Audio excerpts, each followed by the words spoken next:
Voilà. Alors, bonjour tout le monde, bienvenue à ce dernier atelier veilleur ouvert à toutes et à tous avant les fêtes. Donc, c'est le deuxième d'une série de deux sur la charge de travail. Donc, on avait eu le dernier webinaire avec France Saint-Hilaire il y a 2 semaines qui portait sur la thématique de la charge de travail. On est maintenant avec une thématique encore plus concrète. Ce que je souhaitais faire avec ce webinaire-ci, c'est vraiment de donner des exemples concrets dans notre établissement. C'est d'ailleurs des commentaires qu'on a eus suite au dernier webinaire. Il y en a qui se disaient comment je peux appliquer ça dans le milieu de travail? Je me questionne encore. Donc, je pense qu'on va avoir de beaux exemples aujourd'hui pour pouvoir regarder comment on peut travailler la charge de travail dans notre milieu au CIUS de l'Estrie-Juste. Alors, mon nom, c'est Marilyn Nessard. Je suis au service santé bien-être. C'est moi qui vais animer, mais en fait, partager l'animation avec l'équipe de soutien à l'amélioration continue de la prévention qui va nous partager leur expérience ce midi. Donc, comme à l'habitude, si vous avez des questions, on va y aller avec l'utilisation du clavardage. Je vais pouvoir donner un coup de main, malgré que l'équipe, si jamais vous voulez répondre directement dans le clavardage, s'il y a des questions particulières, je vous invite à pouvoir le faire. Parce qu'on est avec plusieurs conférenciers et conférencières ce midi. Donc, je vais vous présenter d'abord Geneviève Labrie, qui est la chef d'équipe de l'équipe de soutien à l'amélioration continue de la prévention. Puis, Geneviève, je vais pouvoir te laisser présenter les autres personnes de l'équipe. Puis, avant de te passer la parole, simplement vous dire aussi qu'à la fin de l'activité d'aujourd'hui, je vais, comme à l'habitude, vous partager un formulaire d'appréciation qui va être mis dans le clavardage. Je vous invite à le compléter pour qu'on puisse savoir des commentaires sur votre appréciation du dîner. Alors, le titre de l'atelier aujourd'hui, c'est Charge de travail, des exemples concrets pour agir dans votre milieu de travail. Et Geneviève, je te passe la parole pour que tu puisses débuter. Merci Marilyn. Martine, est-ce que tu avec ton micro, ça va aller mieux, Geneviève. Entendez-vous, là? Oh, OK, il était ouvert. Oui, ça marche? Oui. Tu l'entends, Martine? OK. Parfait. OK. Ben, je disais merci, Marilyn. Fait que Martine va vous partir le PowerPoint, là, va nous partager l'écran. Est-ce que ça s'en vient, Martine? Effectivement, ça s'en vient. Donc, première des choses, merci d'être là. Merci de prendre le temps ce midi pour venir parler de charge de travail. C'est un webinaire qui s'inscrit vraiment dans la continuité avec le webinaire. Marilyn a parlé là, dans la continuité avec le webinaire de France Saint-Hilaire, Faire toujours plus avec moins, qu'on a eu il y a 2 semaines environ. Il est encore disponible. Marilyn parlait de la chaîne YouTube tantôt, là, donc il est encore disponible, soit dit en passant. Ce qu'on veut vous proposer aujourd'hui, c'est un retour d'expérience terrain qui se sont produits dans notre établissement, au CIUS de l'Estrie-Juste. Des exemples qui vont vous inspirer, on le souhaite, et des pistes d'action applicables dans votre propre milieu. Donc, Martine, moi, je ne sais pas, mais mes pages, ils ne tournent pas. Parfait, c'est parti. Excellent. On va aller aux objectifs. La prochaine. On voulait se présenter aussi. Alors, moi, c'est Martine Lehoux. Je fais partie de l'équipe ESACP. Tu me devances, Martine. Ah, désolée. Je voulais apparaître pour le fil. Oui, exact. Donc, la prochaine diapo, Martine, pour l'objectif et le déroulement, s'il vous plaît. Excellent, merci. Donc, l'objectif, je vous en ai parlé un petit peu, des exemples inspirants, transférables, des outils pratiques pour atteindre un meilleur équilibre de la charge de travail. Le déroulement, on va vous présenter l'équipe, Martine, à me devancer. Je vais vous prendre le temps, là, ce ne sera pas long, je m'en viens. Présenter l'équipe ESACP pour vous expliquer qui nous sommes aussi. Petite partie plus théorique, définition, conditions favorables au changement, mais très rapidement, on veut vous amener dans les pistes d'action. C'est ça l'objectif aujourd'hui. Puis évidemment, il va y avoir une période d'échange et de questions à la fin. Donc, ESACP, qui nous sommes? Donc, une équipe de 4 personnes. On est dans la direction des ressources humaines, donc je prends le temps de vous les présenter. Je vous présente Pierre-Olivier Moreau. Bonjour tout le monde. Marie-Josée Bernard. Tu nous dis-tu un petit bonjour, Marie-Josée? C'est juste que mon micro était désactivé. Bonjour à tous. Il y a un petit peu de coordination ici quand on est plusieurs à présenter. Puis Martine Lehoux. Bonjour, désolée. Bonjour. Parfait. Bonjour. Pas de problème. Donc, l'acronyme ESACP, qu'est-ce que ça veut dire? E, c'est le pour équipe de soutien à l'amélioration continue de la prévention. C'est une équipe qui existe depuis 2018 et on est vraiment là pour accompagner les gestionnaires et leurs équipes dans le cadre d'une démarche. Une démarche ESACP qu'on appelle. Vous voyez les grandes étapes là, dans l'image à votre gauche, là, les grandes étapes de la démarche ESACP. C'est une démarche qui est participative, c'est-à-dire que les employés et les gestionnaires sont impliqués tout le long des étapes, là, de l'étape 1 à 6. Entre autres, à l'étape 3, c'est une démarche qui permet d'identifier et d'analyser les risques psychosociaux du travail, donc les RPS, dont la charge de travail fait partie. Et aussi, on vient analyser et identifier les risques à la santé et sécurité du travail. Je vous reviens, le prochain diapo, je vous reviens avec faire un petit rappel quels sont les risques psychosociaux du travail. Je vous amène à l'étape 4. L'étape 4, c'est vraiment un groupe de travail consultatif qu'on appelle, qui est formé, donc des employés qui se portent volontaires également pour faire partie de ce groupe de travail-là, où le diagnostic de l'étape 3 va leur être présenté et ils vont devoir un petit peu prioriser les pistes d'action, prioriser qu'est-ce qu'ils veulent faire, parce qu'ils ne peuvent pas tout prioriser, évidemment, puis nommer des pistes de solutions en lien avec ça. De façon générale, la charge de travail va être dans les priorités. Ça nous permet d'élaborer un plan d'action qui est adapté à la réalité du milieu. Et l'étape 5, l'étape 6, c'est vraiment de réaliser les actions qu'on a prévues. En fait. Donc, l'équipe ESACP, c'est vraiment d'accompagner les gestionnaires, leurs équipes tout le long de la démarche, donc de l'étape 1 à l'étape 6. Donc, ça peut durer quand même 18 à 24 mois une démarche ESACP, c'est assez complet. Donc, c'est ce qu'on veut faire aujourd'hui, c'est vraiment de vous inspirer des bons coups, des expériences qu'on a réalisées à travers nos démarches depuis 2018 qui ont eu lieu dans différents milieux là, ici dans notre établissement. Donc, je vous avais dit que je vous reviendrai avec les risques psychosociaux du travail. Si vous n'en êtes pas votre première expérience comme webinaire, c'est quelque chose qu'on vous parle assez souvent, les risques psychosociaux du travail. Donc, je vous les rappelle, à gauche, c'est la charge de travail, c'est la reconnaissance, c'est le soutien social du supérieur immédiat, le soutien social des collègues, l'autonomie décisionnelle et l'information et communication. Dans la partie droite de la diapo, ce qu'on veut vous démontrer, c'est que quand on agit sur les risques psychosociaux, bien, il y a des impacts positifs. Meilleure collaboration auprès des équipes, meilleur climat de travail, meilleure appropriation et compréhension des rôles de chacun, autant du côté des employés que des gestionnaires. Présence d'initiatives innovantes aussi provenant du terrain. Quand on agit sur le climat, la collaboration, l'entraide, le travail d'équipe, bien évidemment, une meilleure qualité des soins. Meilleure rétention de personnel aussi parce que les gens veulent rester dans leur milieu de travail. Et aussi, diminution des taux d'assurance salaire et de CNESST. Quand on fait des démarches, nous, généralement, c'est dans des milieux de travail où il y a des hauts taux de roulement et des hauts taux d'absence. À la fin de nos démarches, c'est clairement une diminution de ces taux-là qui arrive.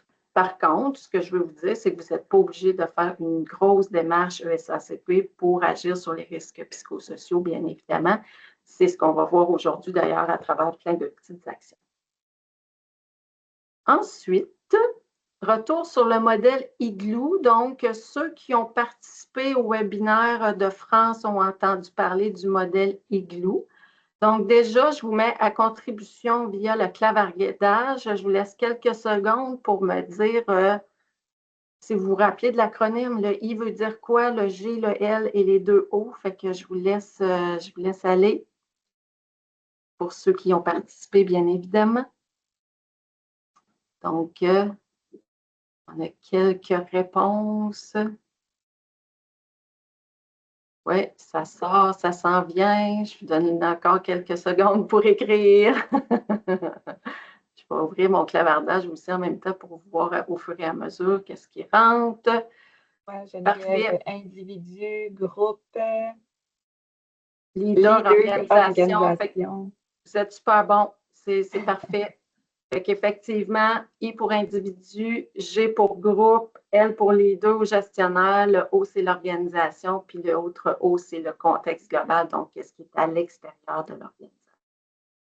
Donc, France, qui nous a parlé durant son webinaire, on avait beaucoup d'individuels, on avait aussi des pistes de solutions groupe et les deux, mais nous, aujourd'hui, on veut vraiment se concentrer sur les groupes et les leaders. Ça va être ça le modèle aujourd'hui.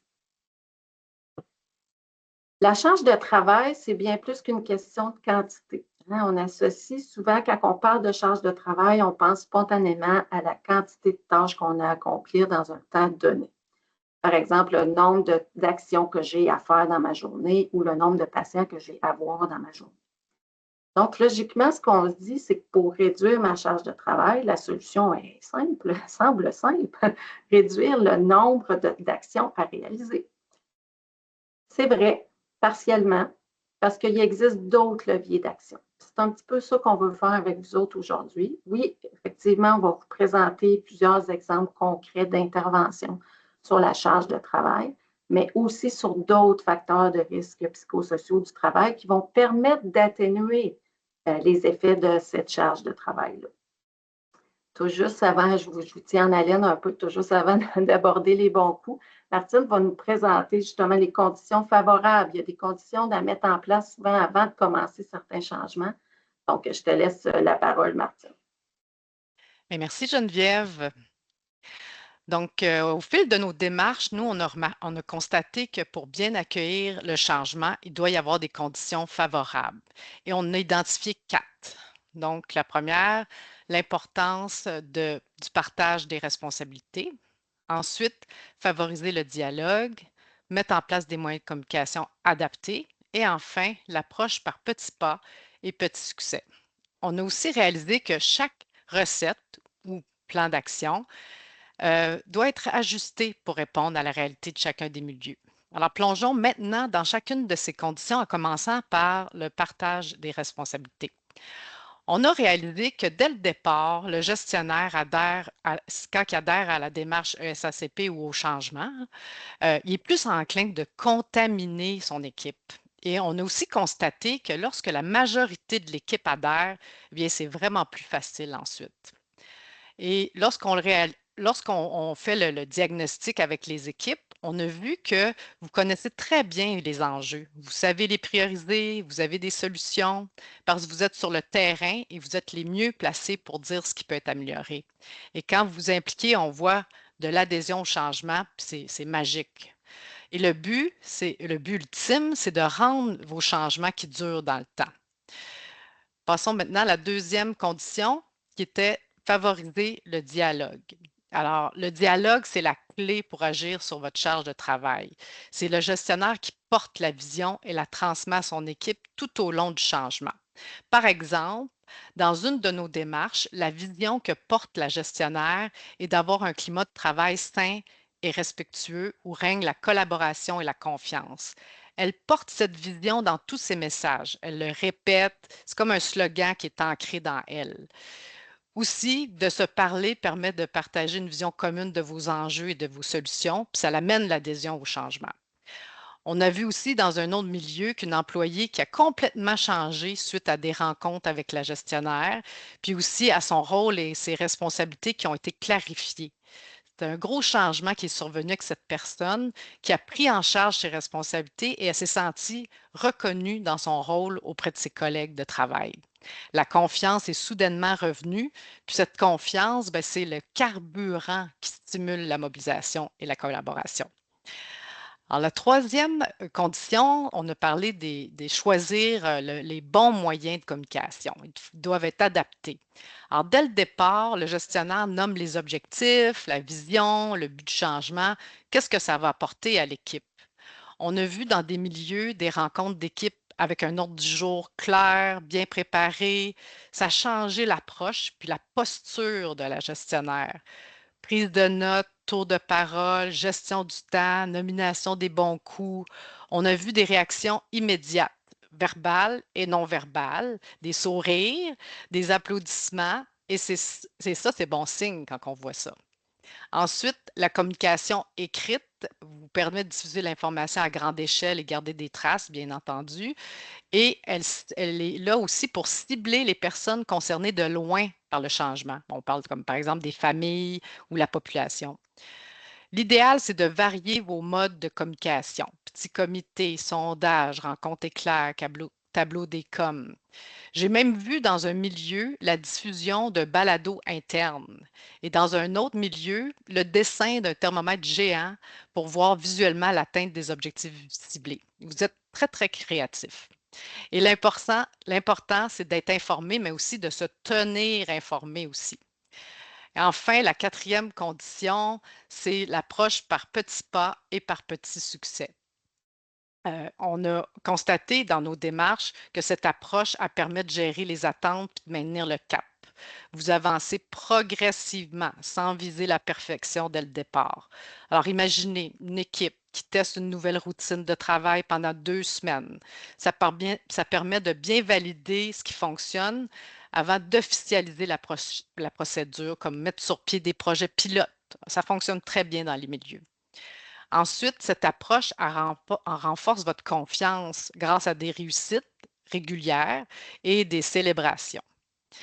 Elle développe aussi vos capacités à ce que ça devienne beaucoup plus facile pour vous, l'amélioration continue. Et le but, c'est de vous sentir impliqué, motivé, puis capable, qui font partie de vos besoins fondamentaux.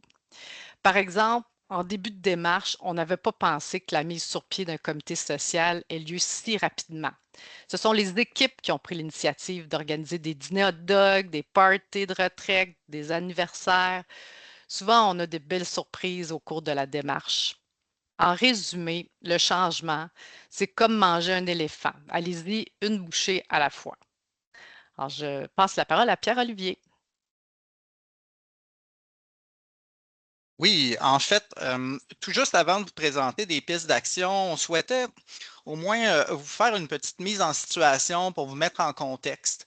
Mais juste avant de commencer là, à vous présenter la mise en situation, ce qu'on vous présente, là, c'est pour vous rassurer, c'est sûr que c'est une mise en situation qui a lieu dans un contexte clinique.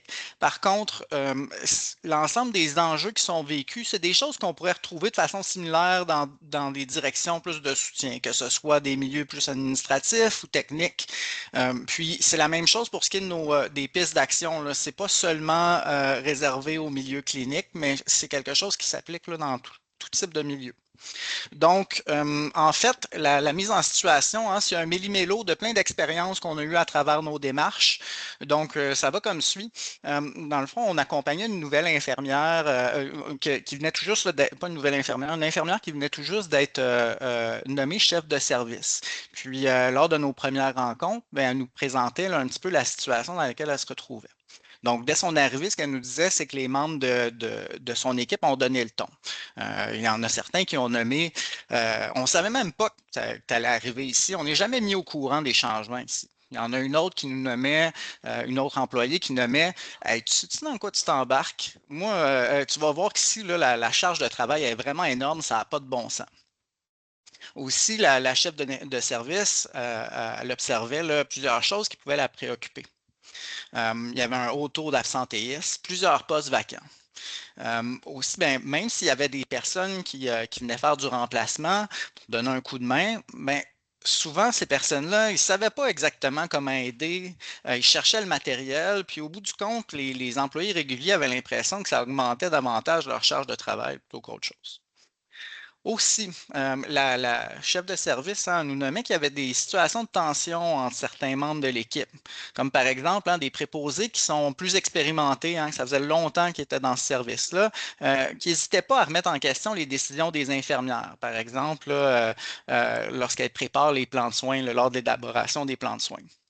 Du côté des infirmières, en fait, là, elles nommaient souvent qu'elles étaient surchargées, entre autres parce qu'elles se sentaient interrompues constamment. Il y avait beaucoup de paperasse à remplir. Aussi, quand elles avaient à faire des interventions auprès des usagers, par exemple un examen, ça arrivait souvent qu'elles devaient chercher leur matériel parce que soit que le matériel était épuisé puis il n'y avait pas de nouvelle commande qui avait été faite ou parce que le matériel avait été serré ailleurs sur le département. Donc, de ce côté-là, ils pouvaient perdre leur temps aussi. Puis finalement, la gestionnaire nous a parlé aussi d'une autre situation qui pouvait être qui pouvait constituer un défi pour elle. En fait, c'était une agente administrative qui est venue la voir pour lui parler d'une situation. C'est un médecin qui lui avait demandé en fait de copier une information ou des informations d'un dossier d'un patient, un papier, vers un logiciel informatique. Puis l'agence, ce qu'elle expliquait à la gestionnaire, c'est que elle lui disait en fait, là, honnêtement, j'arrive pas je me rappelle pas comment faire ça. On me l'avait déjà montré, mais il y a vraiment longtemps. Puis là, ben, je m'en rappelle plus. Puis j'ai bien beau chercher là, des procédures là, sur l'ordinateur, mais je les trouve pas. En plus, là, je sais même pas si j'ai le droit de faire ça. Tu sais, c'est-tu un acte médical, ça, copier des informations comme ça? Fait que ça, c'est une première mise en situation là, pour débuter, puis on va y faire référence tout au long là, de nos exemples, nos pistes d'action. On peut passer à la prochaine diapo. Donc, je vous présente les différentes pistes d'action ou les thématiques qu'on va aborder. Comme Geneviève puis le nommé là, un petit peu plus tôt, en fait, on va commencer avec l'organisation du travail qui est directement liée avec la charge de travail. Hein. Ça nous permet vraiment d'atténuer directement la charge de travail. Par contre, il y a plusieurs autres pistes d'action qui sont possibles, qui sont liées à d'autres facteurs psychosociaux. Entre autres, le développement des compétences et puis la formation de groupes de travail qui sont plus liés à l'autonomie décisionnelle. On a l'accueil des recrues, puis la collaboration qui est davantage liée au soutien social des collègues. On a la communication, la reconnaissance, puis aussi les bonnes pratiques là, de retour au travail suite à une absence. Donc, comme je vous dis, je vais commencer avec l'organisation du travail. On peut passer à la prochaine. Donc, qu'est-ce que j'entends là, en fait qu'est-ce qu'on entend là, par organisation du travail? Hein? En fait, c'est l'interaction entre les tâches qu'on a à faire dans notre service, les personnes qui sont impliquées dans la réalisation de ces tâches-là, puis les outils qui sont utilisés. Puis finalement, ben, dans quel environnement est-ce que ça se déroule, ces tâches-là? Puis, si à un moment donné, il y a des enjeux hein, entre l'interaction entre ces différentes composantes-là, ben, ça peut augmenter la charge de travail. Dans le fond, autrement dit, s'il y a du sable dans l'engrenage, là, ça peut augmenter la charge de travail. On vous nomme là, dans l'encadré de droite différentes thématiques qu'on va vous présenter pour pouvoir agir sur l'organisation du travail, soit la révision des rôles, tâches, responsabilités, optimiser aussi les processus, réviser les outils utilisés, optimiser l'environnement de travail. Puis on va vous parler là, finalement on va vous partager deux observations qu'on a fait régulièrement à travers nos démarches puis qu'on trouve intéressantes. Donc, on peut commencer avec les rôles, tâches, responsabilités. Dans le fond, ce qu'on entend là, par révision des rôles, tâches, responsabilités, c'est que moi, comme employé ou comme membre d'une équipe, est-ce que c'est clair ce que j'ai à faire? Qu'est-ce que c'est mes rôles? Qu'est-ce que c'est mes responsabilités? Qu'est-ce que c'est les tâches sur lesquelles je dois travailler? Puis, est-ce que c'est clair aussi pour mes collègues qu'est-ce que je dois faire? Qu'est-ce qu'on s'attend de moi? Dans l'exemple que je vous ai présenté tout à l'heure, on peut voir que dans l'interaction entre les préposés puis les infirmières, il semblait y avoir certains flous. Même chose pour l'agente administrative, hein, il semblait y avoir de la confusion. Puis, ben, si justement on a des attentes envers nos collègues, par exemple, de réaliser certaines tâches, puis que ce n'est pas fait, ben, par la suite, c'est à nous de pédaler puis faire du rattrapage pour pouvoir combler ce retard-là. Ça va augmenter notre charge de travail. Puis ça peut être aussi parce que nos attentes sont disons, irréaliste par rapport au rôle et responsabilités de nos collègues. Ça se peut que ça ne soit pas exactement ça que nos collègues ont à faire. Puis, ben, la même chose, ça risque de nous créer du retard ou qu'il y a des situations qui soient imprévues pour nous, puis qu'on doit faire du rattrapage. Puis, ça va augmenter encore notre charge de travail. Mais, même chose, là, ça arrive souvent qu'il y a des tâches qu'on pourrait dire là, où c'est des zones grises. Hein. Autrement dit, là, c'est des tâches qui appartiennent à tout le monde et à personne en même temps. Puis ça, ça peut être aussi là, une situation où ça entraîne des manques de fluidité dans notre travail. Puis ben, à ce moment-là, ça serait d'identifier c'est qui les personnes qui s'occupent de ces tâches-là en priorité, puis c'est qui les personnes qui viennent supporter les premiers répondants, si vous voulez. Je vous ai nommé, là, où j'ai inscrit là, le terme là, valeur ajoutée au bas de l'encadré. Ce qu'on entend par là, c'est soit des titres d'emploi ou des personnes qui ont des formations particulières, puis ça leur permet de faire des tâches que seuls eux peuvent faire. Dans un milieu clinique, on pense souvent à des actes médicaux réservés, mais je suis persuadé que dans chacun de vos milieux, il peut y avoir des tâches comme ça, que ce soit au niveau technique ou autre. Ce qui se passe, ce qu'on observe souvent, c'est que ces tâches à valeur ajoutée-là, c'est souvent là qu'il va y avoir des goulots d'étranglement dans ou des ralentissements dans notre capacité à offrir nos services. Donc, ça peut être intéressant d'évaluer si c'est effectivement le cas. Puis, pour ces personnes-là, s'assurer qu'ils priorisent ces tâches-là dans leur travail. Ensuite, pour ce qui est d'optimiser les processus, en fait, là, ce qu'on entend par des processus, c'est l'ensemble des tâches ou la séquence de tâches qu'on a à faire pour pouvoir offrir notre service. Puis, ben, c'est de pouvoir évaluer, y a-t-il des délais dans cette séquence de tâches-là à réaliser?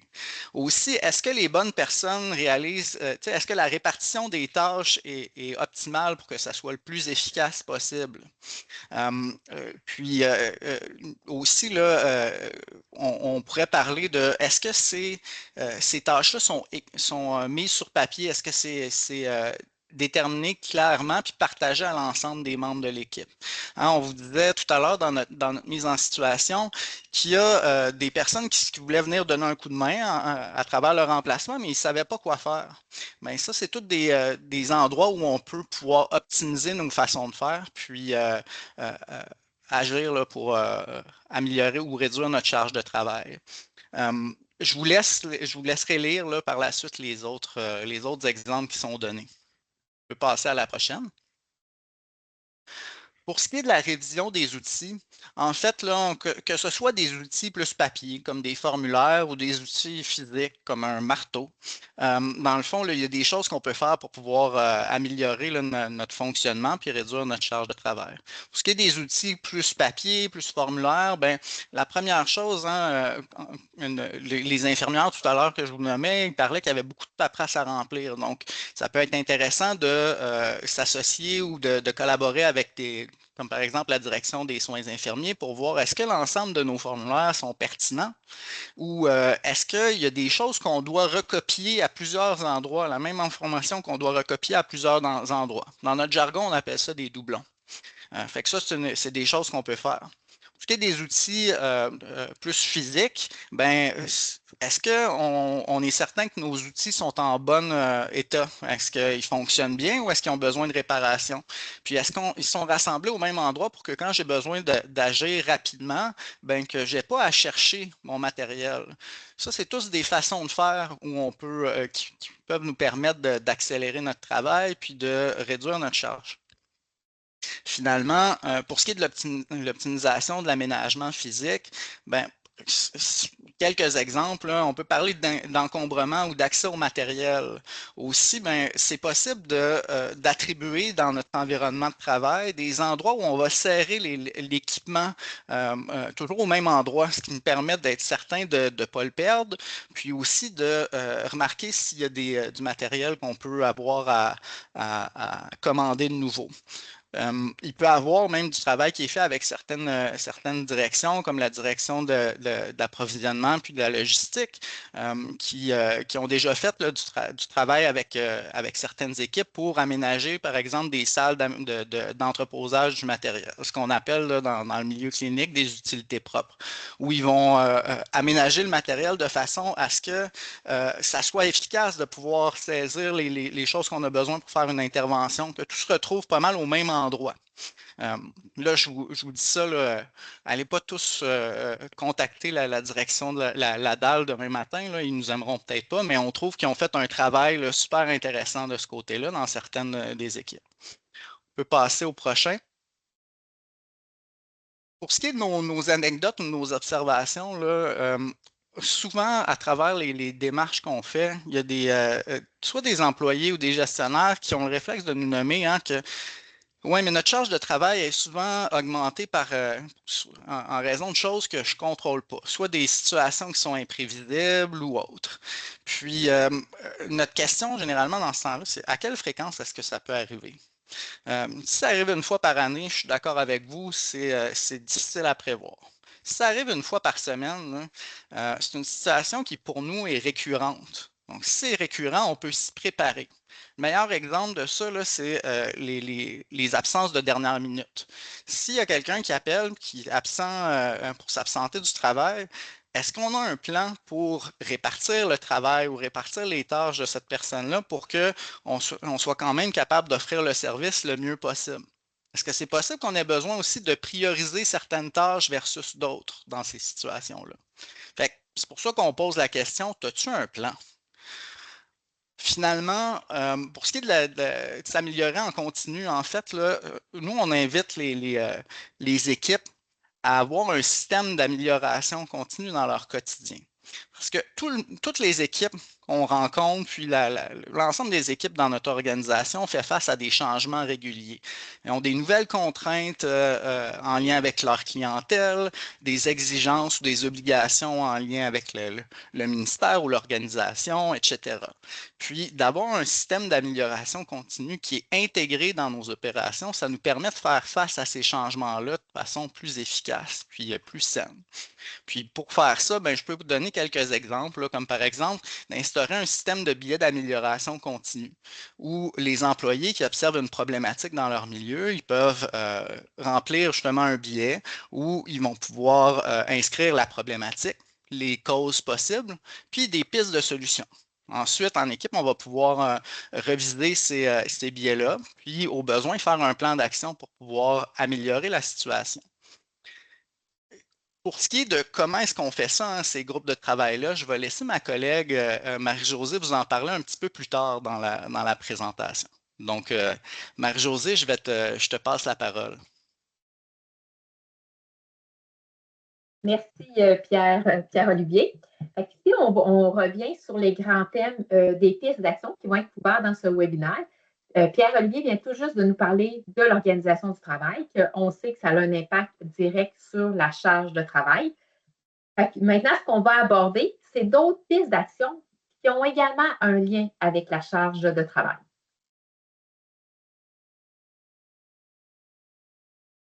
On sait qu'un bon programme d'accueil et d'intégration, ça a un impact sur notre désir de demeurer en poste et au sein du milieu. Ça, c'est quand même un enjeu qui ressort régulièrement. Voici quelques pistes de solutions. Dans certains milieux, ce qu'ils ont décidé de faire, c'est de sélectionner des personnes qui ont le goût d'accueillir des nouvelles recrues et de les former. On les appelle des parrains marraines. Puis leur rôle, ça consiste à assurer une bonne intégration sociale auprès des autres membres de l'équipe, de former à la tâche aussi la personne pour qu'elle puisse bien accomplir son travail. L'orientation et les formations doivent aussi être adaptées selon les titres d'emploi. Et dans certains milieux, ce qu'on a fait aussi, c'est des guides d'employés spécifiques au milieu avec de l'information en lien avec le milieu. Donc, c'est quoi nos mécanismes de communication? On pouvait aussi y mettre de l'information. Bon, quand un nouvel employé arrive, c'est où est-ce qu'il peut se stationner, en incluant des photos aussi de l'entrée, ou à quelle porte il faut rentrer, et aussi d'informer à l'avance des codes aussi. Bref, il peut y avoir aussi plein d'autres informations dans ce guide. Puis, certains gestionnaires, qu'est-ce qu'ils font? Ils envoient un message de bienvenue aux nouvelles recrues en y incluant ce guide aussi. Une bonne pratique aussi, ça peut être d'annoncer aussi à l'équipe l'arrivée d'une nouvelle employée pour qu'il soit prêt. Bref, ces pistes de solutions, ils ont pour effet de favoriser le sentiment de se sentir bien accueilli comme nouvelle recrue, favoriser le travail d'équipe et la coopération. Ensuite, on a ce qui concerne le développement des compétences. On sait que les pratiques de travail évoluent, changent dans les différents milieux. Alors, voici quelques pistes de solutions. Donc, la première, c'est d'assurer des modalités de suivi à la suite d'une formation. Souvent, on va suivre une formation, mais le grand défi à la suite de la formation, c'est d'intégrer ce qu'on a vu dans notre quotidien. Alors, qu'est-ce qui peut être fait? On peut, entre autres, participer à des groupes de co-développement. On peut aborder aussi les sujets vus lors de la formation, lors de rencontres d'équipe. Si c'est une formation aussi sur des soins cliniques, on peut l'aborder lors des rencontres cliniques. On peut aussi créer un tableau de suivi des formations afin de maintenir les compétences à jour et de faire un suivi aussi en cours d'année pour que s'assurer que tout le monde a suivi les formations requises. Dans certains milieux aussi, ils ont fait un programme de formation. Donc, ils ont fait une distinction entre quelles sont les formations obligatoires à suivre et quelles sont les formations qui sont recommandées, qui peuvent être en présence ou en virtuel. Et aussi, certains milieux aussi ont créé de courtes capsules d'informations sur les unités en lien avec les besoins. Puis aussi, on peut utiliser aussi des ambassadeurs aussi qui vont communiquer ces capsules-là. Ça peut être entre autres un chef d'équipe. On peut aussi aborder ces rencontres-là lors de rencontres cliniques. On peut également regrouper des employés ensemble pour qu'ils suivent aussi une formation sur l'ENA. Et les sujets peuvent être abordés lors d'une rencontre individuelle. Bref, dans un monde en changement, le maintien de ses compétences à jour, ça permet d'assurer des soins et des services de qualité.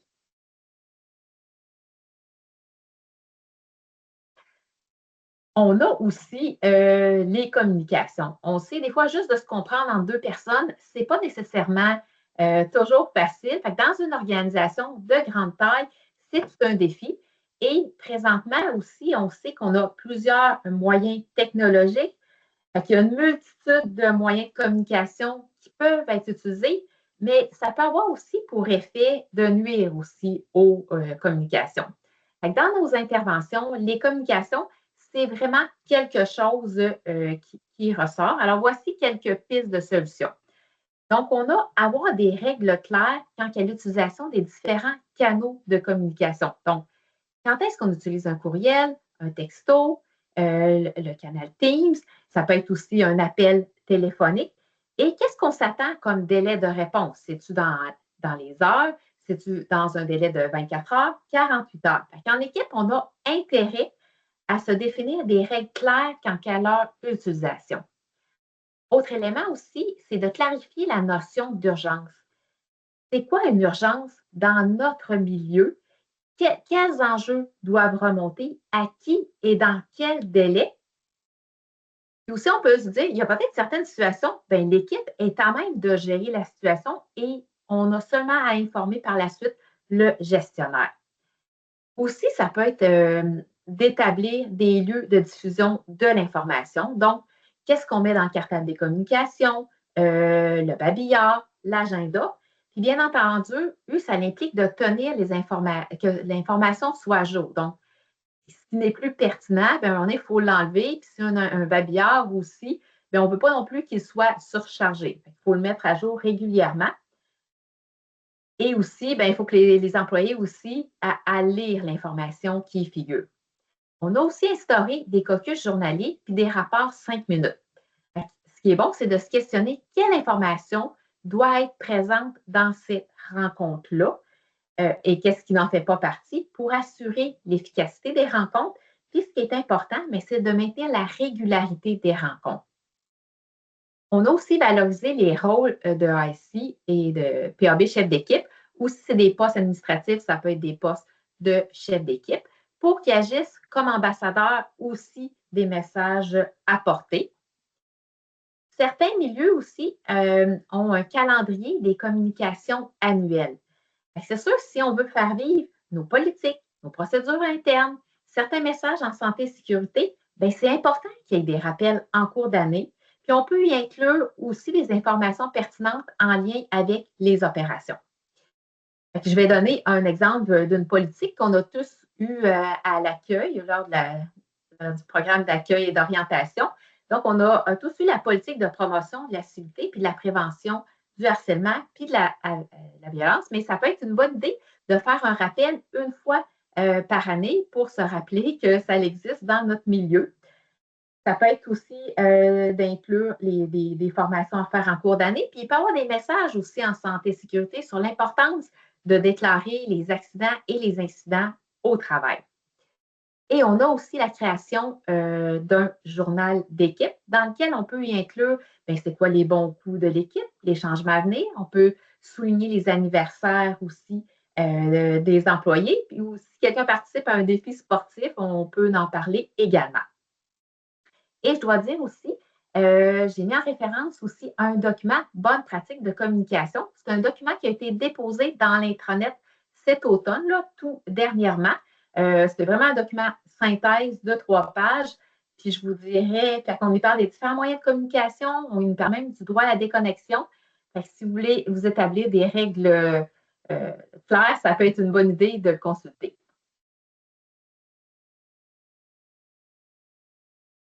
Ensuite, on a la collaboration. C'est sûr, s'il y a des enjeux de collaboration, de manque d'entraide, de conflit dans une équipe, ça va contribuer à alourdir la charge de travail. Si on travaille seulement sur les enjeux de la charge de travail sans adresser les enjeux de collaboration, ça risque d'être difficile d'atteindre les résultats escomptés. Alors, voici quelques pistes d'action réalisées. Donc, il y a des ateliers civilité animés par les partenaires ressources humaines. Dans ces rencontres-là, ça sensibilise les employés sur c'est quoi la civilité, c'est quoi les comportements incivils. On présente aussi des outils aussi pour aider à gérer et adresser un conflit. On voit également aussi c'est quoi le canal de communication dans notre équipe et dans l'organisation. Dans un deuxième temps, ce qui est possible de faire aussi, c'est une charte d'équipe qui permet de convenir ensemble c'est quoi les comportements attendus des membres de l'équipe et ceux qui ne sont pas désirés aussi. Il peut y avoir aussi un atelier sur la gestion du changement. Ça permet de comprendre les différents stades de changement, de voir les émotions aussi que ça nous fait vivre et les comportements qui y sont associés. Sachez qu'également, dans l'intranet, en ce qui concerne la civilité, on a 2 outils très concrets qu'on peut utiliser pour gérer et résoudre un conflit. Et on a aussi une section qui parle aussi de la gestion du changement. Là, j'ai présenté 2 outils ici, mais il y a plusieurs outils. Ça vaut quand même la peine d'aller jeter un coup d'œil. C'est sûr que la collaboration, c'est important dans nos milieux, puis ça peut nettement contribuer à rendre les milieux de travail beaucoup plus agréables. On a aussi la pratique de la reconnaissance. Quand la reconnaissance est présente, que ce soit qu'on la reçoit de notre superviseur, de nos collègues, des usagers, ça peut permettre d'atténuer les impacts négatifs d'une charge de travail élevée. Ça peut aussi contribuer à réénergiser notre batterie, autant pour le corps que pour l'esprit. Puis la reconnaissance, c'est un facteur de protection pour la santé. Dans les bonnes pratiques, des petits gestes de reconnaissance posés fréquemment tout au long de l'année, ça a un impact plus important et durable que si on fait un événement exceptionnel. L'important, c'est que ça soit sincère et approprié. On peut prendre le temps de saluer nos collègues, reconnaître leurs compétences, reconnaître le temps qu'ils investissent dans leur travail, ainsi que les résultats atteints. En ce qui concerne la considération, c'est faire preuve d'une écoute active, prendre réellement le temps d'écouter les employés. Ça peut être d'offrir des nouveaux mandats qui correspondent aux intérêts des employés, puis aussi consulter les équipes pour trouver des pistes de solutions. Et on a aussi la rencontre d'appréciation à la contribution. Et ça, c'est un moment aussi pour s'intéresser à ces employés, les reconnaître autant leurs forces que leurs défis, connaître leurs aspirations et on peut même leur demander comment ils souhaitent être reconnus. Si vous manquez d'idées, dans l'accès réservé, on a ma boîte à outils reconnaissance.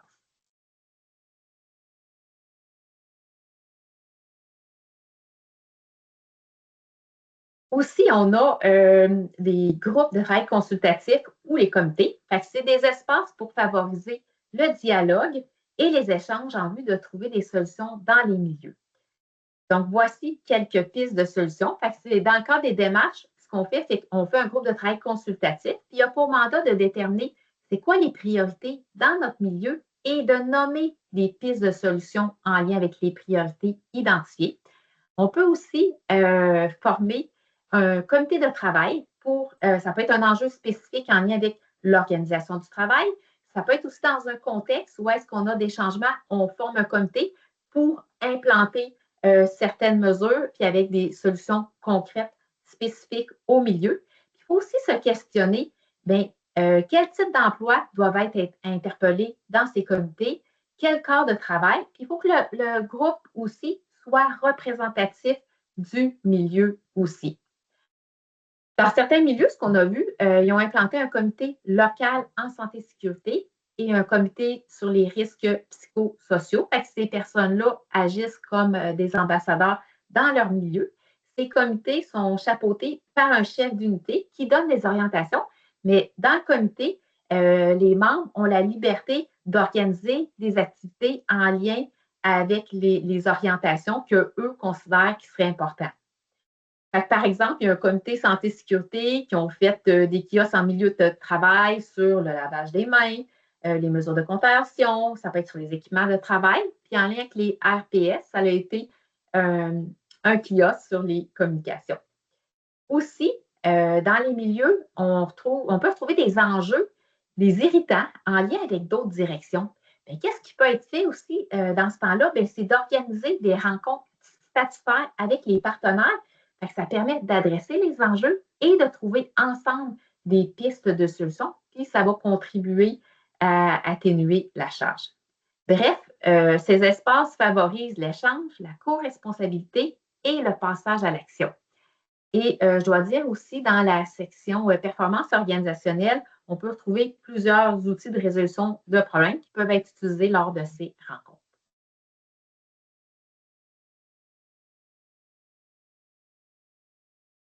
On va passer au suivant.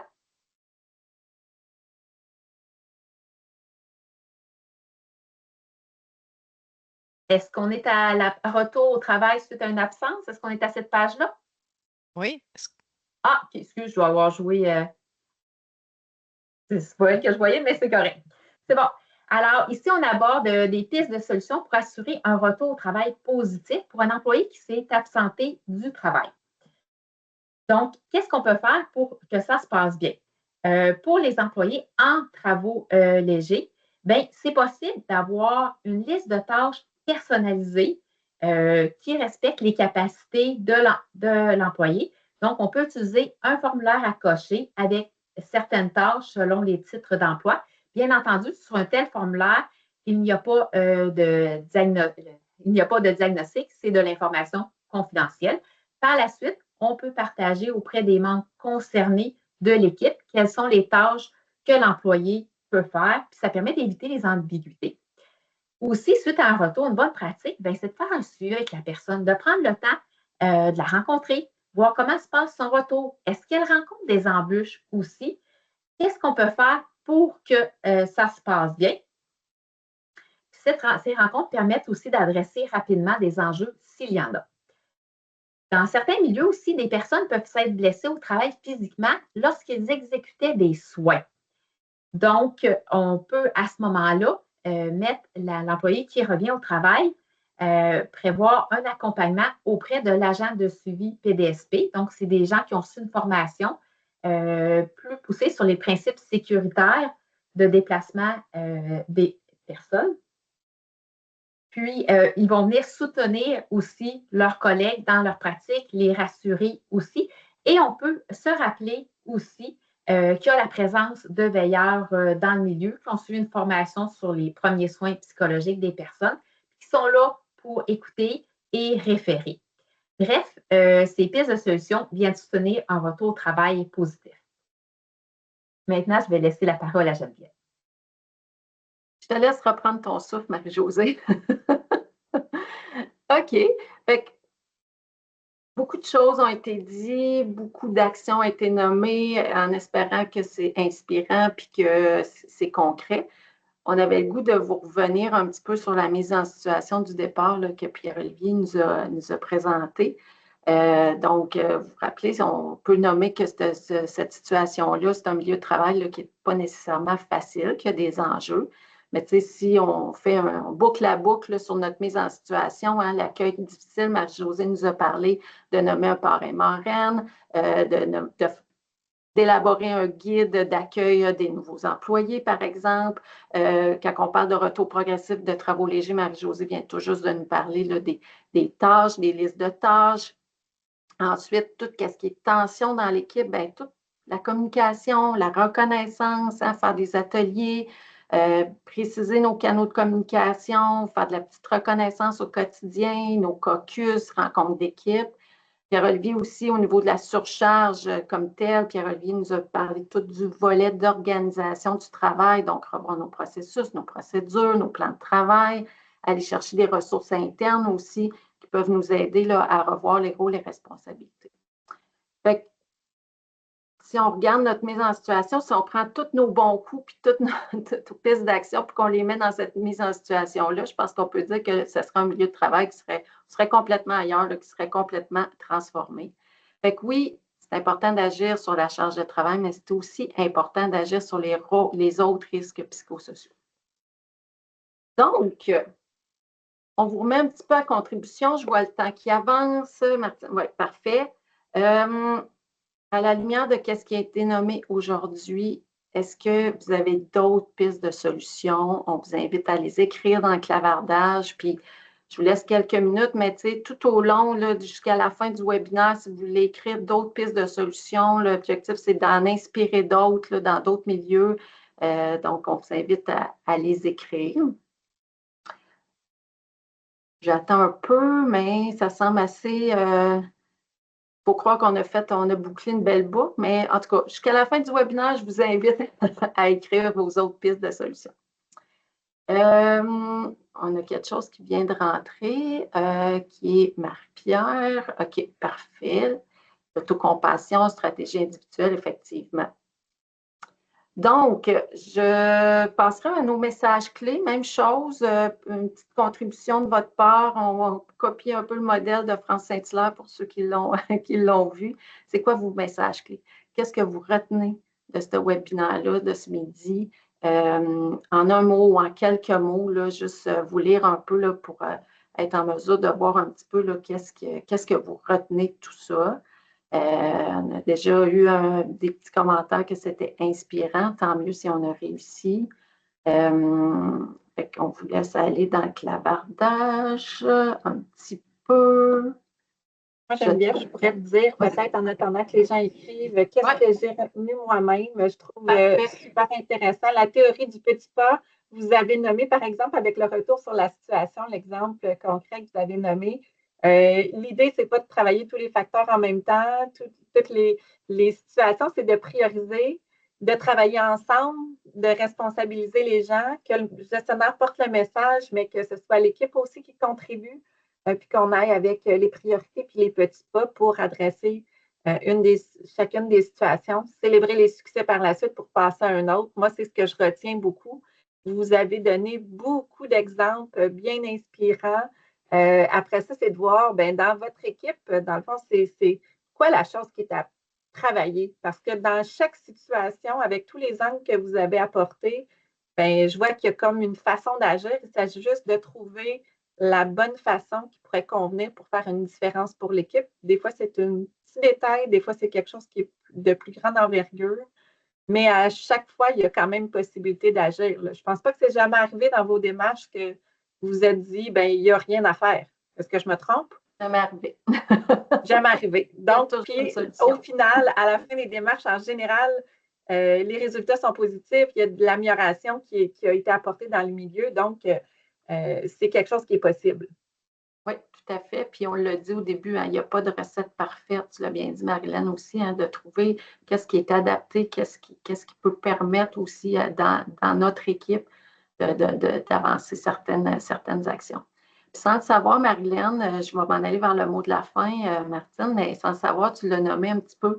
Des fois, on regarde notre milieu de travail, puis on se sent un petit peu comme le petit bonhomme là, dans l'image, puis on voit ça gros, on voit qu'il y a beaucoup de marches, beaucoup de pas à franchir, mais on voulait vous laisser sur cette cette citation-là, que l'amélioration continue, hein, même un voyage de milieu commence toujours par un premier pas.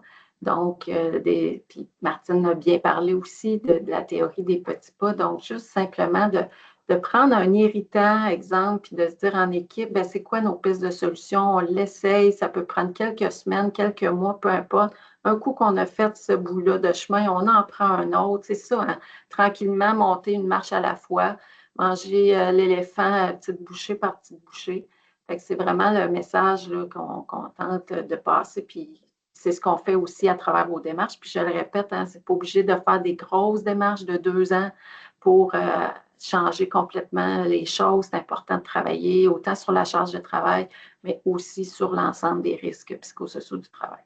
Fait que je vous le dis, un énorme merci. Là, je vois qu'il y a déjà des petits cœurs, mais je vais te laisser, Marilyn, le dernier vrai mot de la fin.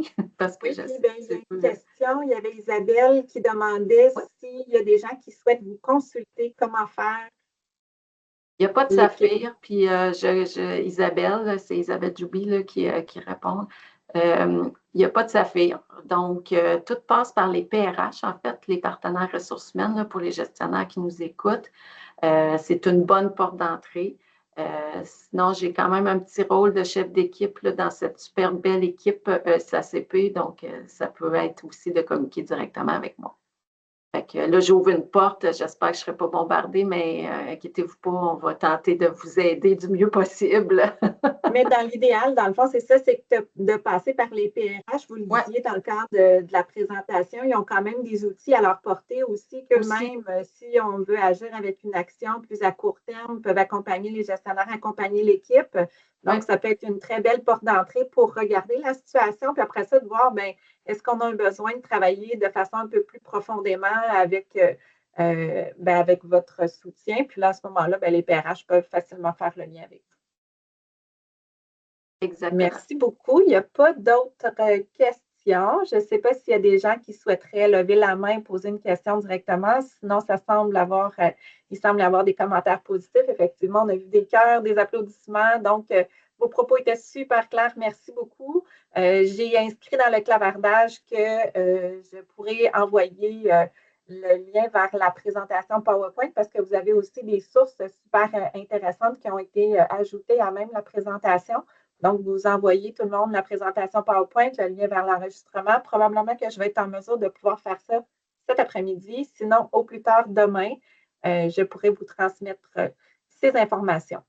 Alors, s'il n'y a pas de main levée, pas de questions qui s'ajoutent dans le clavardage, il me reste à vous remercier. Équipe SACP, Geneviève, Marie-Josée, Pierre-Olivier, Martine, merci beaucoup. Merci tout le monde d'avoir été présent. Puis, au plaisir de vous lire. Si vous voulez encore ajouter quelques informations avec les questions que Geneviève a posées à la fin, n'hésitez pas à partager des pistes qui pourraient inspirer d'autres milieux. Merci tout le monde, puis je vous souhaite un bel après-midi. Merci tout le monde. Bonne journée. Merci. Bonne journée. Bonne journée. Merci. Bonne journée.